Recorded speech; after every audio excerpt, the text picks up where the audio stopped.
jemaah ingin bertanya, kami persilahkan untuk pertanyaan pada kesempatan ini.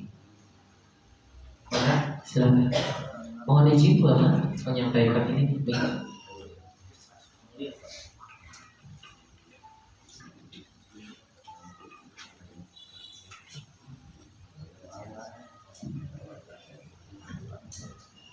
Assalamualaikum warahmatullahi wabarakatuh.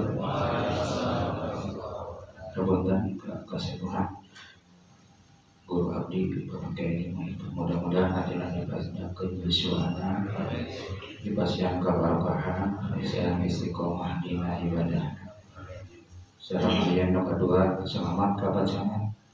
Alhamdulillah hari ini dua kecamatan berarti Malaysia sekarang garam ini mau pasien kesehatan, seorang pemuluhan enggal di pasihan jodoh.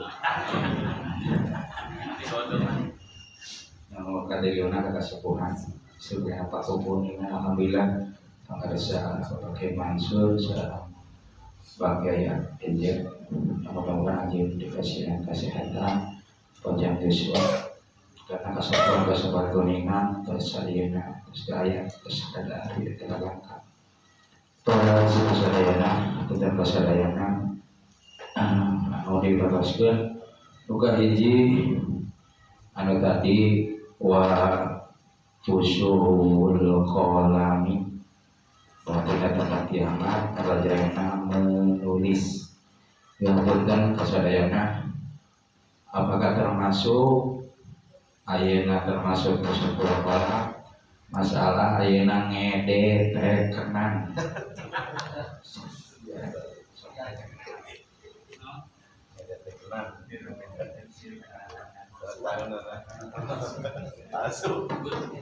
halo ya lanjut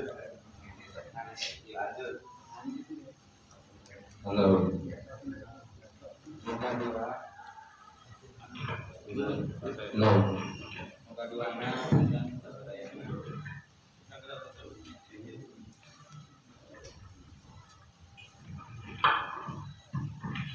penyodong Kapusat kecamatan kan ngede tekenan kok saya tekuma apakah masuk ke sekolah palang muka duana masalah ayeuna gadean mungkin di luar boten masalah di luar ayeuna tema masalah gadean soal ayeuna merajalela gadean perubahan pertama tina masalah gadean kendaraan kadang-kadang kayak sebenarnya cuma dia bawa ke motor nah ngagadi jadi ngagadekeun kendaraan cara ayeuna bengkok masalah bengkok kadang-kadang anu sok digadekeun aya anu sok jual tahunan aya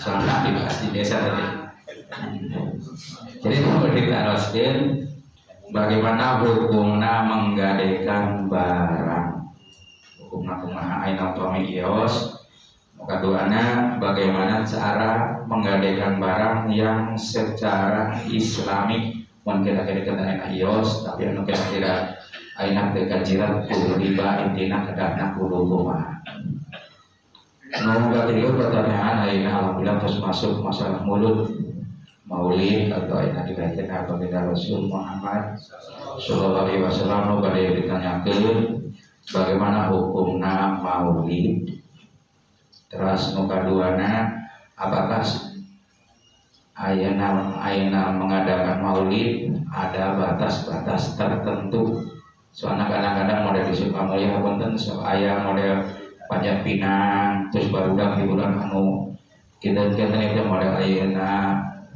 nepak cai sagala gitu perlombaan barangkali jadi intinya anu diteruskeun sampai ayeuna di mana ayeuna urang memperingati maulid Nabi anu kita ayeuna teu kaluar tina masalah penghormatan atau maulid Nabi. Ka atas kita cerak nyati abdi punten mong sakitu padahal ayeuna kalam assalamualaikum warahmatullahi wabarakatuh.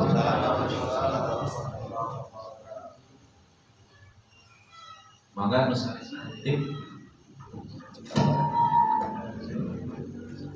Bismillahirrahmanirrahim. Assalamualaikum warahmatullahi wabarakatuh.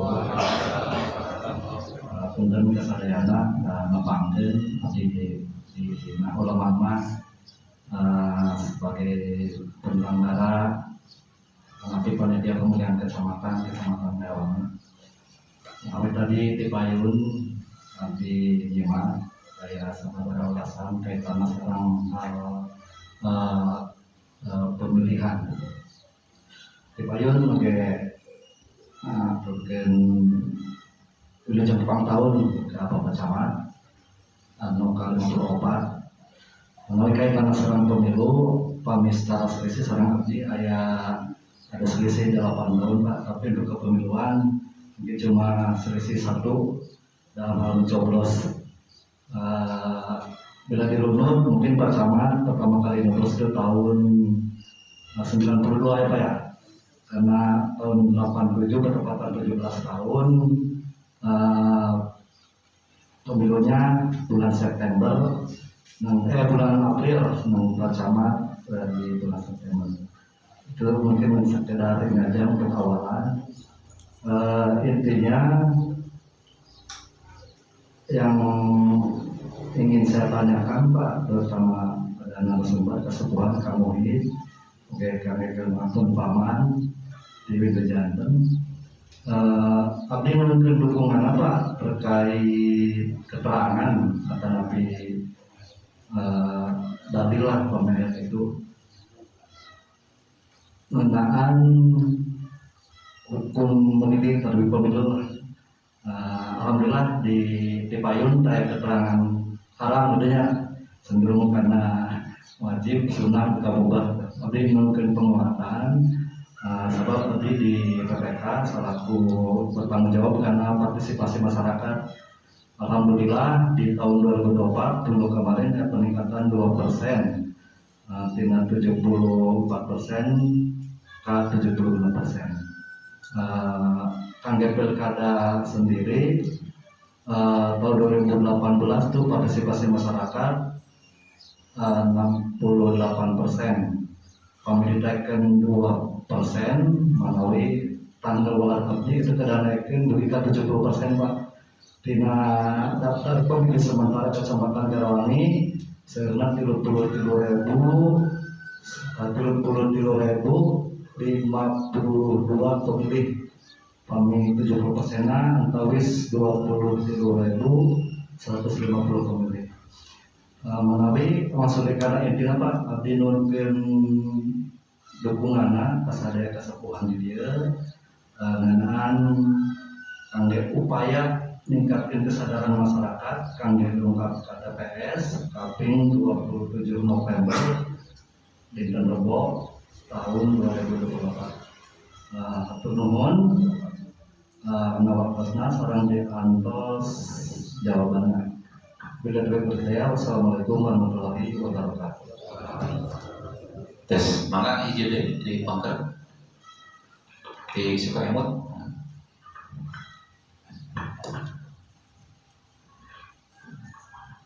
Assalamualaikum warahmatullahi wabarakatuh. Melalui hormat para hadirin sadayana, wabil khusus Kersana Tungguru. Simkuring pada itu maros dina keterangan wa man lam yahkum bima anzalallah fa ulaika humul kafirun. Wa man lam yahkum bima anzalallah fa ulaika humul zalimun. Terus ayat ini fa ulaika humul fasikun. Simkuring pada itu maros beratos dina keterangan teh kan ngage hukum teh kadang ngage hukum Allah. Tahu pami sakintena diurang aya anu sari anu sirkoh anu nyolong. Terus kan terus terus upami nu nyolong eta dihukumna ku hukum penjara, sedangkan kan di hukum Gusti Allah itu kan pada qat'ul yaden. Ieu kanggo di akhiratna aya hukuman di hatana pintu. Eta panten. Hatur nuhun akhirul kalam. Wassalamualaikum warahmatullahi wabarakatuh. Hatur nuhun tos di luar Dewi Jalmi menawi sekap keula kepada di walan Pak Kiai Hadi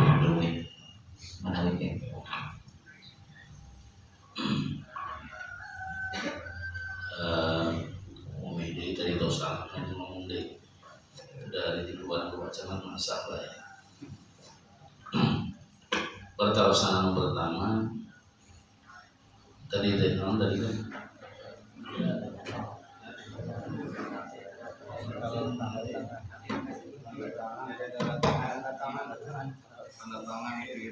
malsu tanda tangan di kredit. Biasanya aku masih cara.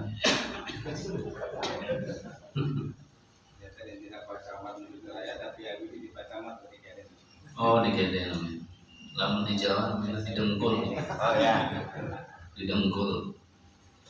Abdi biasa pemainan juga mana gitu. So, waktu masih jadi pengurus di madrasah. Terus telepon kami ya tanda tawis sekarang undangan sok pang dengkul kan.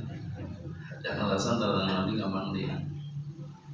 Jadi masalah pemalsuan tanda tangan itu yang berkaitan hukum misalnya hal-hal anu sifatnya malsu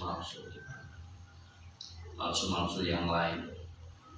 Lamun untuk melalui izin ya jelas hal. Soalnya pasti lamun melalui izin pasti ada tujuan kirang saya. Lamun izin berarti ada tujuan saya. Jadi hasil kanggo menilai sebuah perbuatan saya akan nabi awon ditinggali tina motivasinya. Motivasinya apa? Ngayakan perbuatan seperti itu. Oleh karena itu dalam agama kan hukum itu ditegakkan tidak memandang tujuan. Jadi kalau hukum itu yang dipandang materi pekerjaan, materi perbuatan. Tapi dalam hukum acara pidana juga disebut tujuan atau motivasi. Kalau dalam bahasa hukum namanya apa? Jadi hukum itu bisa disimpulkan dari tujuan. Ketika tujuannya bisa berat, bisa ringan dilihat dari tujuan itu perbuatan.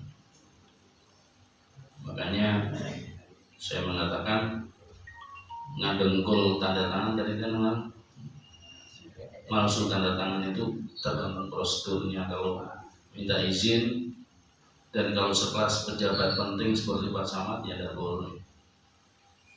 Malsu tanda tangan Pak Camat itu jelas melanggar undang-undang karena Pak Camat dari sisi pribadi beliau adalah manusia biasa, tapi dari sisi jabatannya memegang jabatan urusan umum masyarakat ini penting. Ya, kalau cuman masyarakat biasa, di ketua apa, gitu, panitia apa, terus nilai apa, masalahnya tidak berat, ya tinggal telepon aja. Tapi ya harus jaga amanah. Izin sekali ya sekali. Jangan nanti dibuat kebiasaan. Izin sekali kesananya terus dengkul terus. Habis dengkulnya. Terus perkara yang kedua ngagadekeun barang pergadian itu kan sudah jelas. Gade itu dibolehkan oleh syariat, tapi dengan cara-cara yang diizinkan oleh syariat, tidak melanggar aturan syariat. Dalam aturan syariat di dalam kitab-kitab itu ada bab gadean juga ada. Gadean itu atas utang. Ketika kita minjam utang kepada seseorang, kita minjam duit atau apa, kemudian orang yang dimintai pinjaman itu tidak mau ngasih pinjaman kecuali harus ngasih warq atau jaminan. Nah, jaminan itu namanya apa? Gade. Gade itu di dalam kitab persyaratannya diantaranya Ya apa? Mic-nya ini apa? Jadi goyang sedikit ya, kabelnya wajib ganti Pak Camat. Nanti kalau Pak Camat sudah istrinya baru nanti insya Allah dari semua.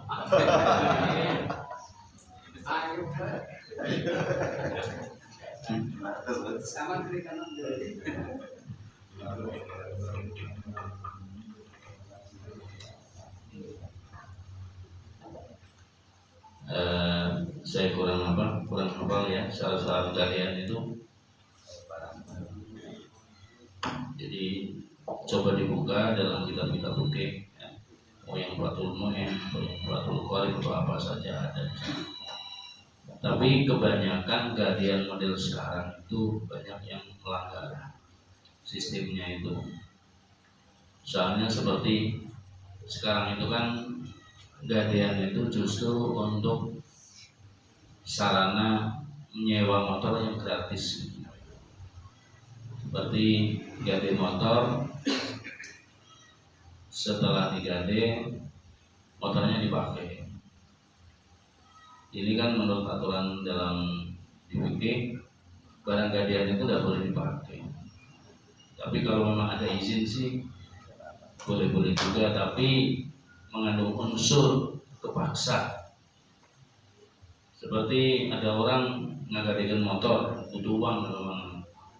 Ini kalau motornya nggak boleh dipakai pasti tidak mau orang yang punya duit. Ya, dijamin tidak mau. Pang narik ngagadein motor lagi pakai kan gitunya. Nah ini kan sudah melenceng dari aturan. Aturan aslinya pergadean itu tidak boleh dipakai. Nah, kalau diizinin itu izin itu harus setiap mau pakai izin. Nelpon saya mau pakai motor. Siang deh pakai deh mau motor terus cangkel kan. Jadi persyaratan-persyaratan seperti itu untuk menghindari klaim-klaim yang tidak baik.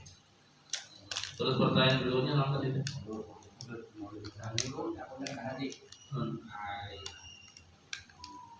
Masalah kendaraan, kadang-kadang kan kita masalah bengkok,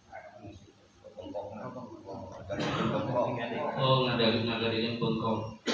Suka beli apa di Ngadain sawah. Semuanya aturan gade itu sama saja. Jadi kalau sawah digadekan nanti ada proses izin menanami sawah. Sawah sebagai port atau gadean itu ya sawah saja. Tidak ada apa itu masalah manfaat sawah. Tapi kalau di kita yang namanya gade sawah kan maksudnya nyewa yang gratis. Nah itu harus ada proses lagi, proses izin menanami itu sawah.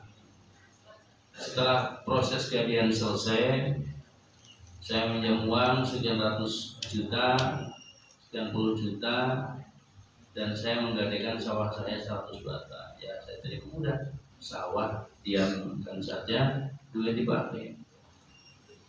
Nah kemudian setelah itu kata yang menggade, wah ini sayang sawah kalau nggak diupet apa tanamin awal minta izin kepada yang punya barang tuh cing lamun sawahnya di belakang bawah ya mangga belakang nama pare seberapa kali insya Allah sekali satu wabah satu panen. Nah ini melakukannya atas izin resmi. Selesai panen ya udah, kalau belum dibayar izin lagi. Jadi sesuai dengan perjanjian yang awal. Itu masalah. Iya. Milik itu ada yang hak milik resmi, ada yang hak menanami, hak pakai. Hak pakai juga sama. Boleh dijadikan seperti kita menyewa sawah, itu berarti hak pakai kita. Terus izin sama yang punya sawah mau digadikan sawah itu. itu ada proses izin seperti itu, tapi harus pakai izin. Coba itu dipelajari dalam masalah pergadaian. Kalau hanya ingat-ingatan bising kurang pas ya. Yaitu yang nanya juga kan santri, bukan sendiri aja kitabnya, nggak usah banyak tanya. Terus masalah apa tadi? Mulut. Ada satu lagi tadi Nah. masalah tadi gadaian. Akhirnya kelompok nanti jual tahunan. Ya nggak masalah, itu kan hadiah. Orang jadi pegawai dapat bengkok itu sudah hak pakai dia. Mau disewakan, mau dipasihkan, mau di apa digarap sendiri, mau dipasihkan apa, mau di apa boleh, sah-sah saja. Masalah muludan ini yang menjadi banyak masalah di kalangan para ulama, bahwa ketika perayaan muludan ini dibebaskan, dikhawatirkan mengarah kepada hal-hal yang melanggar hukum. Makanya ada sekelompok ulama yang keras melarang muludan sampai tanpa pakai kecuali, pokoknya haram. Lah ini kebablasan. Muludan kok haram? Haramnya dari sisi apa? Muludan itu kan intinya kan kita memperingati hari lahir Nabi. Memperingati hari lahir itu tidak apa, memperingati kemerdekaan juga tidak apa-apa. Orang yang melarang muludan itu mau datang perayaan 17 Agustus, jadi dia lupa mungkin ya. Haram mulutnya. Peringatan 17 Agustus juga haram. Orang haram cepat mati. Orang kalau senang haram itu, sekali haram itu. Jadi peringatan Maulid Nabi itu sesuatu yang mulia, sesuatu yang baik, tujuannya baik, tapi dengan syarat dijaga jangan sampai ada unsur pelanggaran hukum dalam pelaksanaan. Ketika dalam pelaksanaan ada unsur pelanggaran hukum, melanggar syariat, ya jelas itu jelas haram. Bukan berarti gara-gara dianggung muludan terus ios kabeh tidak bisa. Sekali haram tidak tetap haram. Sudah jelas kan, yang haram, yang baik. Makanya tugas para kiai, para ustadz, para pejabat di kampung, ketika ada peringatan Maulid Nabi yang mempunyai acara yang bermacam-macam, tolong diarahkan. Panitia dipanggil, diarahkan, boleh melakukan sesuatu yang tidak melanggar hukum syariat. Percuma kita menghormati Nabi, tapi kita juga melanggar aturan Nabi. Bukan merhormat namanya kalau begitu. Itu dicari dalam hukum-hukum fikih juga ada. Terus pertanyaan entosnya tadi, entosnya itu bapak nomor 2 tadi.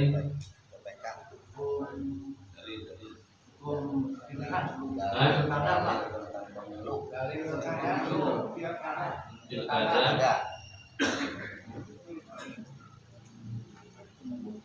Intinya pertanyaan saya menghadap. Tolong diulang Pak. Intinya banyak, ulang panjang-panjang tinggi.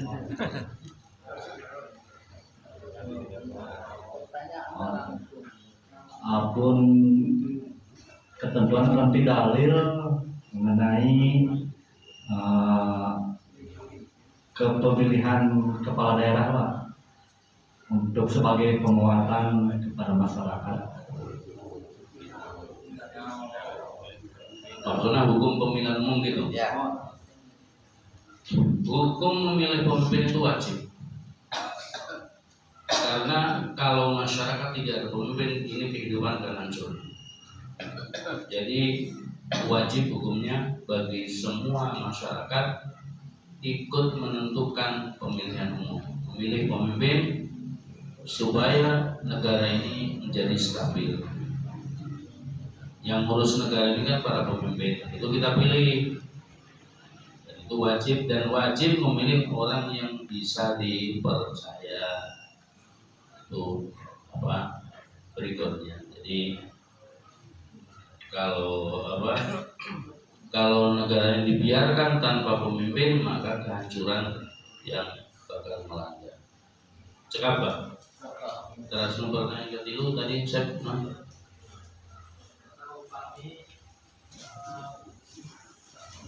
singkat. Mau inti pertanyaan.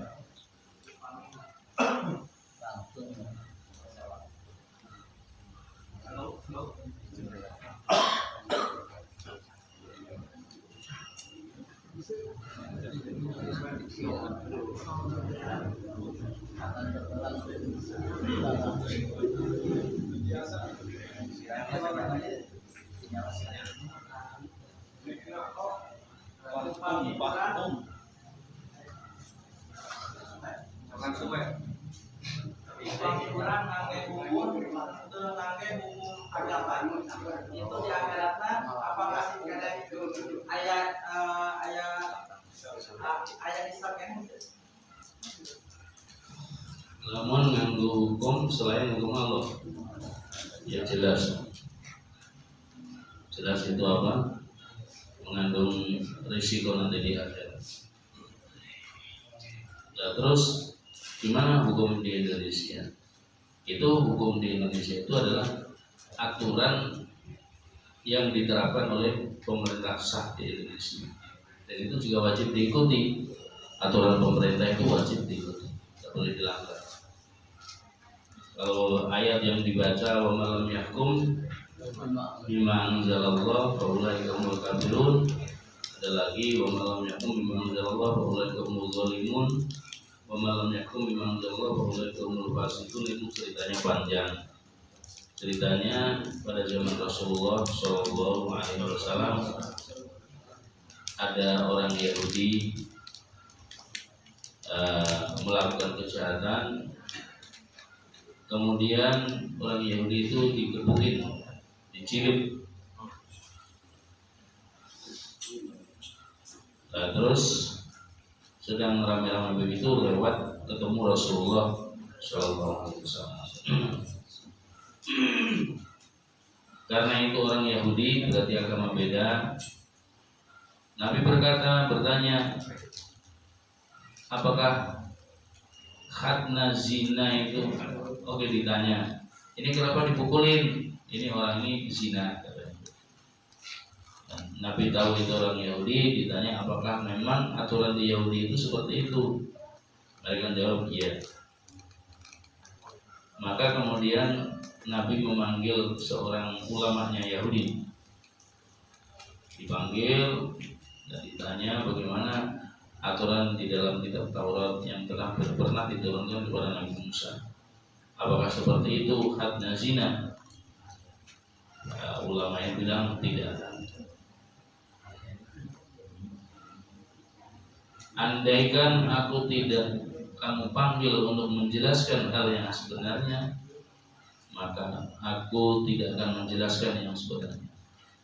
Aku akan jelaskan sebenarnya bahwa orang zina yang sudah punya istri atau zina muhsan itu, kalau zina yang belum muhsan itu dirajam, kalau dijilid, kalau yang zina muhsan itu dirajam.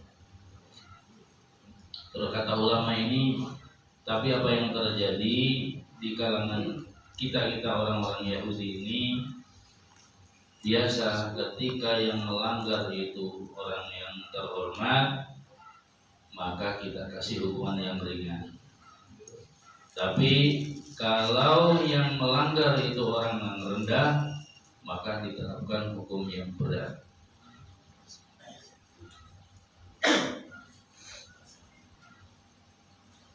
Kemudian Rasulullah berkata, Allahumma inni awal man ahya amraka ila amatu.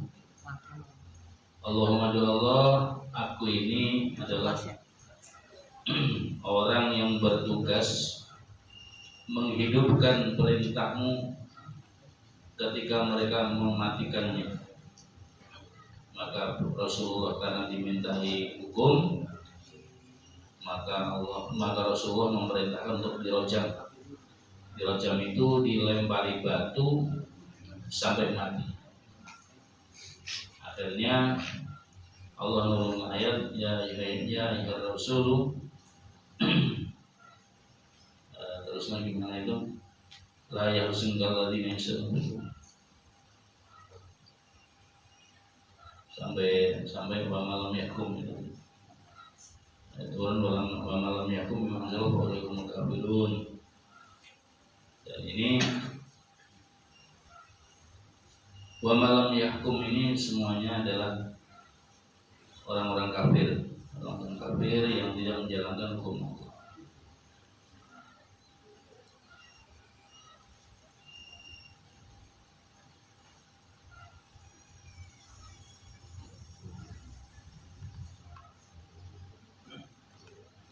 Dan ini apa, kalau diceritakan panjangnya ya, jadi enggak sesuai dengan waktu yang ada. Kalau mau mendalami masalah ini harus ada diskusi khusus membahas masalah ini. Ada pertanyaan lain? Cukup. Maka Pak Buat.